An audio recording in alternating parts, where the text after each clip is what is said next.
बिस्मिल्लाहिर्रहमानिर्रहीम। अस्सलाम वालेकुम। मैं हूँ सामा हाशमी और आप लोग देख रहे हैं हमारा यूट्यूब चैनल जानबाज ट्रैवल इंटरव्यूज़।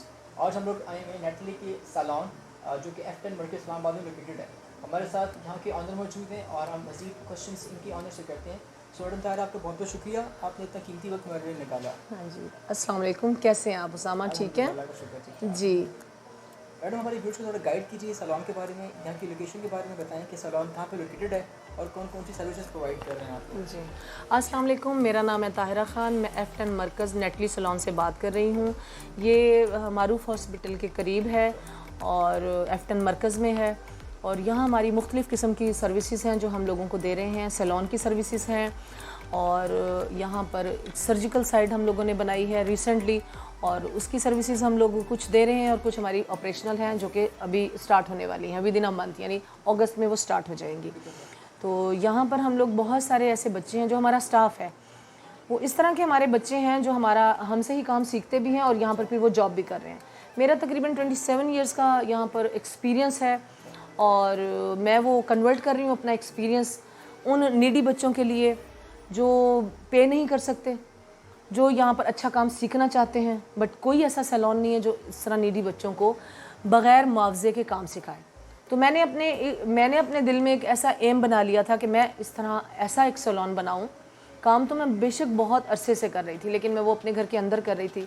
तो अब फर्स्ट टाइम ऐसा हुआ कि मैं मार्केट के अंदर आई हूँ और मैंने ये एक एम बनाया और ये मेरी एक डिज़ायर थी जो कि अल्हम्दुलिल्लाह इस वक्त नेटली सैलून के थ्रू मेरी ये पूरी हो रही है। और पिछले 3 साल से तकरीबन ऑलमोस्ट मुझे 3 इयर्स कंप्लीट होने वाले हैं यहाँ पर मैं काम कर रही हूँ। यहाँ पर मेरे पास लड़कियाँ और लड़के दोनों काम करते हैं और यहाँ पर मेल और फीमेल दोनों का काम हो रहा है। और दोनों हमारे जो पोर्शन हैं उनके सेशन डिफरेंट हैं, यानी मेल का एक अलहदा साइड पे हो रहा है काम और फीमेल का अलहदा हो रहा है, लेकिन दोनों को मैं और मेरा बेटा, मेरी पूरी फैमिली इसको हैंडल कर रही है और हम बहुत अच्छे तरीके से यहाँ पर काम कर रहे हैं। और जो लोग काम करवा के जा रहे हैं तो वो हम उनसे भी आपको बताएंगे कि उनसे भी मिलवाएंगे कि उनको ये काम कैसा लग रहा है। व्यूअर्स, एक चीज़ मैं मेंशन करना चाहता हूँ यहाँ पर कि यहाँ पर जो वर्कर्स काम कर रहे हैं उन्होंने यहाँ से एक्सपर्टीज़ को हासिल किया है, यहाँ से चीज़ों को सीखा है, लर्न किया और वो यहाँ पर अपनी सर्विसेज को प्रोवाइड कर रहे हैं। So this is very important thing और ये बड़ी एक अच्छी चीज़ है कि ये उनके लिए सोर्स ऑफ सपोर्ट भी होती है। तो मैडम, हमारे व्यूअर्स को गाइड कीजिए कि आपके पास इस टाइम पे कितना स्टाफ मौजूद है। मेरे पास ऑलमोस्ट 16-17 बच्चे होते हैं एवरी टाइम, इससे ज़्यादा हो जाते हैं। उसमें जो ट्रेनिंग बच्चे होते हैं एवरी 3 मंथ्स में 20 बच्चों को काम सिखाती हूँ। उसमें से जो बच्चे चाहते हैं कि यहीं पर हम अपनी मैडम के पास रहें और बहुत अच्छा काम जानते हैं, कुछ पहले से जानते हैं, कुछ वो बच्चे पहले से ट्रेंड होते हैं और कुछ ऐसे बच्चे भी होते हैं जिनको मज़ीद हमारे पॉलिश होने की ज़रूरत होती है, तो उनको पॉलिश करके मैं अपने पास यहाँ जॉब पे रख लेती हूँ। और को गाइड इस बारे में कीजिए कि एक बच्चा जब यहाँ पर आता है उसको चीज़ों को पता नहीं होता, वो ट्रेनिंग लेना चाहता है आपसे, तो कितना टाइम लगता है उसको चीज़ों को सीखने में और प्रॉपर एक प्रोफेशनल बनने में। प्रोफेशनल बनने में तो उसको जो हम लोग पहले महीने ट्रेनिंग देते हैं उसको प्रोफेशनल ट्रेनिंग ही देते हैं कि वो प्रोफेशनल बनने के लिए। देखिए, वो बच्चे हैं जो ना कभी बाहर के मुल्क गए हैं, ना कोई ऐसे पोश एरिया में रहते हैं, ना वो एजुकेटेड होते हैं। सबसे पहले उनको बॉडी लैंग्वेज उनकी बनाई जाती है, सिखाया जाता है बच्चों को कि कैसे उठना है, बैठना। फर्स्ट वीक हमारा उनको इसी की ट्रेनिंग होती है।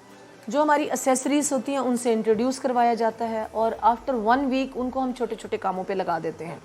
फॉर एग्ज़ाम्पल, उनको ड्रायर के बालों को सुखाना कैसे है, टॉवल ड्रायर कैसे करना है, सामान को उठा के कैसे लेकर आना है, अपने आप को कैरी कैसे करना है, अपने आप को प्रेजेंटेबल कैसे बनाना है, कस्टमर के साथ कैसे बात करनी है, अपनी मूवमेंट। वैसे तो हमारे जो मैनेजर्स होती हैं वो खुद ही पहले वही हमारे कस्टमर को डील करते हैं, बट वो लोग ये सीख रहे होते हैं। जब वो इस बिल्डिंग के अंदर, इस इन्वायरमेंट के अंदर आ जाते हैं तो बच्चों को खुद ब खुद वो लर्निंग आना शुरू हो जाती है कि मैडम सीनियर बच्चों के साथ किस तरह डील कर रही हैं, मैडम के साथ कैसे बात करनी है, मैडम उनके साथ कैसे बात करनी है, क्योंकि वो एक एम लेकर आते हैं। और मेरी उनको सबसे पहले यही ट्रेनिंग होती है। एथिक्स सिखाए जाते हैं पार्लर में कि कैसे आपने क्लाइंट के साथ बात करनी है। ये बड़ी इंपॉर्टेंट बात होती है कि कस्टमर के साथ आपने बात कैसे करनी है। सबसे पहले जब तक आपका इंप्रेशन अच्छी बात नहीं आप अपने कस्टमर को करेंगे, उनको अटेंशन नहीं देंगे, तो दरवाजे से ही कस्टमर कहेगा कि यार यहाँ तो कोई आंख उठाकर देखता भी नहीं है।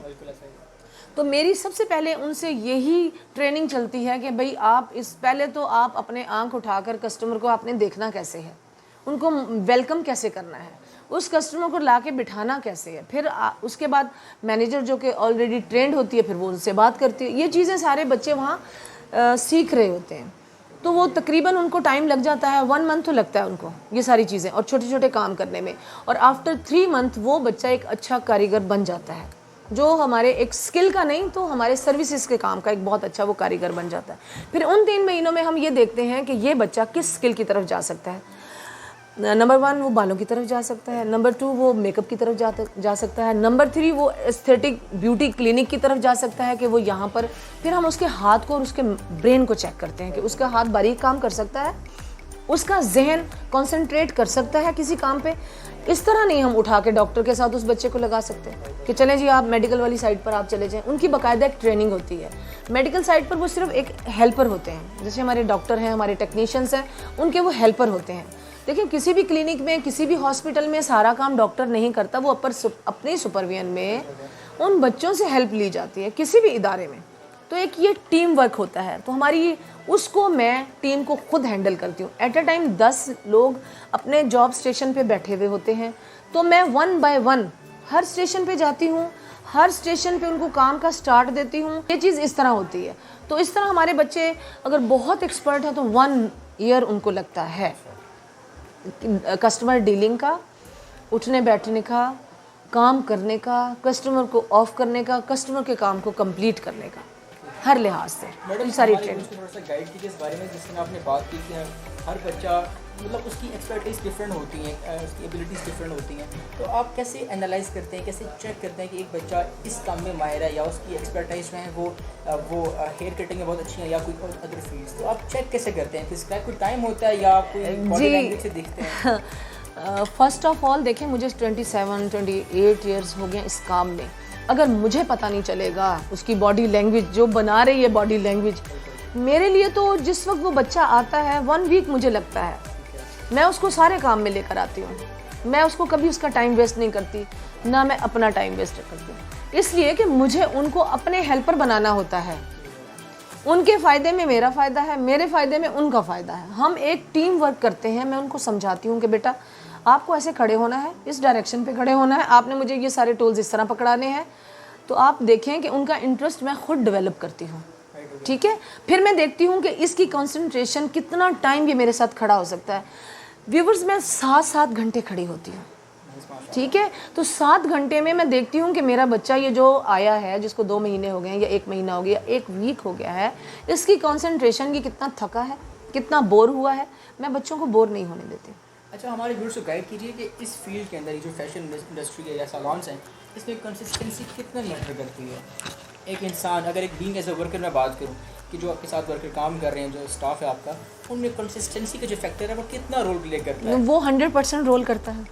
कंसंट्रेशन नहीं तो आप कोई भी काम नहीं कर सकते। आप भागते दौड़ते काम नहीं। ये है ब्यूटी एस्थेटिक, बड़ा नाजुक काम है खूबसूरती का। आप देखें इसमें इतने प्रॉब्लम्स होते हैं। अगर एक बंदे के चेहरे को ड्राइनेस की प्रॉब्लम है, एक बंदे के हेयर कट अच्छा नहीं है और उसको कुछ बताना नहीं आ रहा, ठीक है, वो हमें आके गाइड करेगा। फिर पहले तो हम उसको डिस्कस करते हैं, 10-20 मिनट उसको डिस्कस करते हैं, उसके प्रॉब्लम सुनते हैं ब्यूटी के रेफरेंस से, ब्यूटी एस्थेटिक के रेफरेंस से। फिर उसके बाद हम उसका माइंड चेक करते हैं कि वो क्या चाह रहा है, उसकी क्या विश है, और फिर हम उसको उसके बारे में सारा उसके साथ इंटरव्यू लेकर उसके साथ डिबेट करके कि हाँ नहीं ये चीज़ आपकी हो सकती है, ये चीज़ आपकी नहीं हो सकती। क्योंकि हर क्लाइंट आता है वो ये चाहता है कि हर क्लाइंट की डिज़ायर समटाइम एक ही टाइप की होती है, जबकि बाल सबके एक जैसे नहीं होते, उनके टेक्सचर्स डिफरेंट होते हैं, उनके एटमॉस्फेयर डिफरेंट होते हैं, उनके कलर्स डिफरेंट होते हैं। तो हम उनको गाइड करते हैं कि आप इस लेवल पे जा सकते हैं, इस लेवल पे नहीं जा सकते। उन्हें नहीं पता होता कि इस लेवल पे जाके हमारे बाल डैमेज हो जाएंगे, इस लेवल पे जाके हमारी स्किन ख़राब हो जाएगी। लेकिन हर क्लाइंट इसलिए आता है कि हम एक ही दिन में बहुत हसीन हो जाएँ। ग्रेजुअली ये काम होते हैं, उसमें ही हमारे बच्चे भी सीख रहे होते हैं, उसमें उनकी कंसंट्रेशन, उनकी कंसिस्टेंसी चेक होती है। बच्चे तो हमारे सुबह शाम चेक हो रहे होते हैं, उनको मेरे लिए कोई प्रॉब्लम नहीं होता। तो वो बच्चों को मैं उनके इंटरेस्ट डेवलप करती हूँ। मैं उन्हें ये बताती हूँ कि अगर आप इस काम के लिए आए हैं तो आप फोकस हो जाएं इसी काम पर। आपका सोना उठना बैठना सिर्फ आपका सैलून है, मैडम इन सारी बातों को, इन सब वर्कर्स को, इन मामलों को डील कैसे करती हैं, कैसे मैनेज करती हैं? इतनी चीज़ें एक्टिविटीज़ होती हैं, काफ़ी बिजी टाइम टेबल होता है। देखिए, अल्लाह रब्बुल इज़्ज़त ने इंसान को बहुत बड़ा दिमाग दिया है, बहुत बड़ी ताकत दी है। उसका हम शायद ज़ीरो लेवल पे इस्तेमाल करते हैं। ये जो दिमाग होता है ना इंसान का, अगर वो इसको बना ले तो एक टाइम में 100 लोगों को वो हैंडल कर सकता है। हम डिवाइड करते हैं अपने काम को। अगर मैं इस काम को प्रेशर ले लूँ अपने दिमाग के ऊपर कि ये मैंने जो है ना अकेली ने करना है और मैंने कैसे कराना है, तो मैं कुछ भी नहीं कर सकती। खाली एक लेडी का आईब्रोज़ नहीं बना सकती। ये मैंने डिवाइड किया होता है, ये मैंने पहले से अपना प्लान किया हुआ होता है कि ये लोग आएंगे, हमने इसको ऐसे काम करना है, ठीक है। ये प्री प्लान होता है। हम मेंटली प्रिपेयर होकर बैठते हैं, फिज़िकली प्रिपेयर होकर बैठते हैं। हम बीमार भी होते हैं, हम लोगों ने शादियों में भी जाना होता है, हमारे रिलेटिव भी होते हैं, हमारे सबके काम होते हैं। उसमें मैं एक ग्रुप बना लेती हूँ कि ये बच्चे इस टीम को हैंडल करेंगे, उस पर एक सुपरवाइज खड़ा कर देती हूँ कि ये लड़की जो ट्रेंड है ये इस पर सुपरविजन करेगी। तो उनको पता होता है, डिवीज़न हुई भी होती है कि ये फेशियल के साइड के बच्चे हैं। जैसे ही हमारे पास क्लाइंट आता है तो क्विकली हमारा ये होता है कि फ़ौरन हमारी मैनेजर उनको उस तरफ कन्वर्ट कर देती है। फेशियल आता है तो उस तरफ कन्वर्ट कर देते हैं, डाई का आता है तो वो उस तरफ कन्वर्ट कर देते हैं, मेकअप का आता है। लेकिन उसमें ये होता है कि जब मैं, वैसे तो मैं हर टाइम मौजूद होती हूँ, जब मैं नहीं होती तो मेरी मैनेजर ये सारे मामलात को देख लेती हैं। जब मैं खुद बिज़ी होती हूँ तो उस वक्त इस तरह होता है कि जब मैं यहाँ मौजूद होती हूँ तो मैं आके, एक ब्रीफ होती है हमारी, ब्रीफिंग, हमारा एक लेक्चर होता है छोटा सा, वो सुबह भी आकर देते हैं, वो दरमियान में भी हमारा हो जाता है कि न्यू क्लाइंट आया, उसने क्या काम कराना है, और बच्चों के लिए वो टोटली न्यू चीज़ है। तो उसमें हम ये करते हैं कि मैं आकर बच्चों को बताती हूँ, उनको मेंटली रिलैक्स करती हूँ कि आपने परेशान नहीं होता, मैं यहाँ मौजूद हूँ। काम एक्चुअली आपके ऑनर ने या आपके जो फुल ट्रेंड है उसके पास तमाम स्किल मौजूद होनी चाहिए। तो अगर आपके पास काम आपको ही नहीं पता तो आप किसी भी सूरत अपने स्टाफ से काम ही नहीं ले सकते हैं। तो ये हमारा डिविजनली काम होता है और हम लोग आदी भी हैं और हमारा एक्सपीरियंस भी है। तो बच्चों को मैंने हैंडल करना हो तो मैं कर लेती हूँ। ठीक है मैडम, हमें इसके बारे में थोड़ा सा गाइड कीजिए कि टू रिमेन ब्यूटीफुल कि लाइफ के अंदर कितना रोल प्ले करता है आपकी वेलबींग के अंदर। अगर एक इंसान कहता है कि जी ये इतना इंपॉर्टेंट नहीं है कि जी आप बालों को डाई करें, आप अपना थोड़ा सा ख्याल रखें, टू बी रिमेन ब्यूटीफुल, तो ये कितना रोल प्ले करता है आपकी वेलबींग के अंदर, आप to spend a healthy life. Beauty तो आप ये देखें कि आपने घर से लेकर तो गोर तक आपको ब्यूटी चाहिए होती है। और ख़ूबसूरत मेरे रब ने इंसान को बनाया है और हुस्न व जमाल जो है मेरे अल्लाह ताला ने उसको ये एक तोहफ़ा दिया है। और रब की ज़ात को खूबसूरती पसंद है, तो इंसान को कैसे खूबसूरती पसंद नहीं है? आप किसी औरत से, किसी मर्द से, किसी बूढ़े से, किसी बच्चे से पूछ लें, उसके बच्चे के कपड़े पर अगर कोई छींट पड़ती है तो उसको टेंशन हो जाती है 1 साल के बच्चों को कि मामा मेरे कपड़े गंदे हो गए हैं। तो जब उसको इस लेवल पे आता है तो उसको पता चलता है मेरा चेहरा भी अच्छा होना चाहिए, ठीक है। अगर किसी को नहीं पता तो वो लोग बता देते हैं कि यार तेरी शक्ल देख किस तरह की बुरी लग रही है, अपनी जाके शक्ल ठीक कर सबसे पहले, ठीक है। तो ब्यूटी कॉन्शियस तो हर बंदा होता है और ब्यूटी को रिमेन करने के लिए आपको कॉन्शियस रहना चाहिए, ठीक है।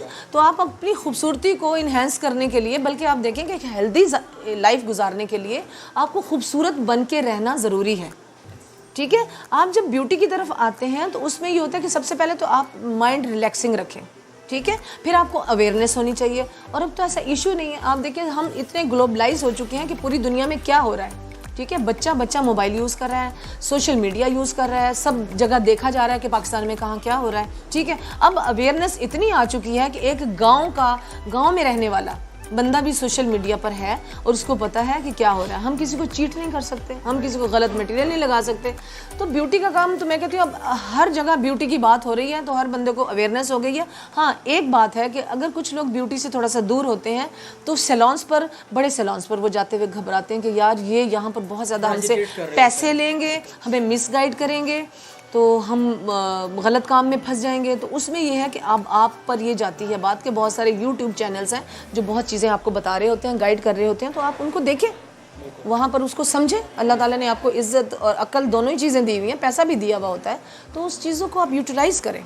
सैलून पर जाना कोई इतनी बुरी बात नहीं है, लेकिन ये है कि सैलून पर आप फर्स्ट टाइम जाएं, विज़िट करें, उनसे डिस्कस करें, वो आपको गाइड करेंगे। फिर अगर आपकी पॉकेट इजाज़त देती है तो ठीक है, अदरवाइज़ आप घर पर भी बहुत सारे हर्बल टोटके यूज़ कर सकते हैं। मैडम, हमारे व्यूअर्स को थोड़ा इस बारे में गाइड कीजिए कि ये जो आइडिया है आप लोगों ने अपने वर्कर्स को जो यहाँ पर ट्रेनिंग ले रहे हैं, फिर आपने उनको हायर कर लिया है जी, और वो आप उनको जॉब्स भी दे रही है, तो ये बहुत अच्छा इस ट्रेंड की मैं कह सकता हूँ एक बड़ा अच्छा स्टेप भी है। तो ये आइडिया आपके माइंड में कैसे आया, कब आया एंड क्यों आया? क्योंकि बड़ा अच्छा स्टेप भी है, क्योंकि उनके लिए सोशल सपोर्ट भी आप कर रही हैं और फाइनेंशियली भी आप उनको सपोर्ट कर रही हैं, तो ये एक कैसे एक आइडिया ओरिजिनेट होता है आपके माइंड? मेरा वैसे तो ये है कि मैं पिछले 15-20 साल 22 साल से एक अपना पर्सनल एक NGO चला रही हूँ, जो मैं अपनी फाइनेंसिंग से, अपने हस्बैंड की फाइनेंसिंग से तो मैं कर ही रही थी। तो कभी सोशल मीडिया पर नहीं आई, और अल्लाह का शुक्र है, अल्हम्दुलिल्लाह आई एम मुस्लिम लेडी।